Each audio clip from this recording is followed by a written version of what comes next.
নমস্কার বন্ধুরা, আরো একটি নতুন ব্লগে সকলকে স্বাগত জানাই। শুরু হয়ে গেছে বাসন্তী পুজো, আজ হচ্ছে সপ্তমী। তো চলো আজকে পুরো ব্লগটা দেখতে থাকো। বাড়ি থেকে বেরিয়ে গেছি মামার বাড়ি যাওয়ার জন্য। তো চলে এসেছি মামার বাড়ি। এই যে আমাদের ঠাকুরটা, দেখো কতটা মিষ্টি হয়েছে মায়ের মুখটা। তো একটু পরে পুজো শুরু হবে। এই যে চলে এসেছি।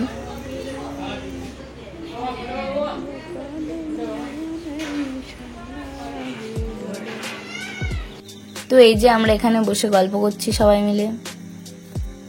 এই যে ভাই কুচু মুনুটা। তো এই যে আমরা খেতে বসে পড়েছি। এখানে সবাই মিলে বসে জমিয়ে গল্প করা হচ্ছিল, আর একটু আড্ডাও দেওয়া হচ্ছিল।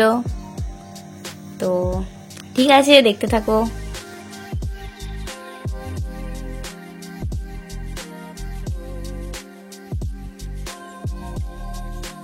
তো আমরা একটু ঘুরতে বেরোবো, সেই জন্য আমরা রেডি হয়ে গেছি। তো চলো একটু ঘুরতে যাই। ব্রাহ্মণ এসে গেছে, তো পুজো শুরু হয়ে গেছে।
তো এরা এখানে টিয়া বুলবুলি খেলছিল। তো চলো আজকের মতো এখানেই, টাটা।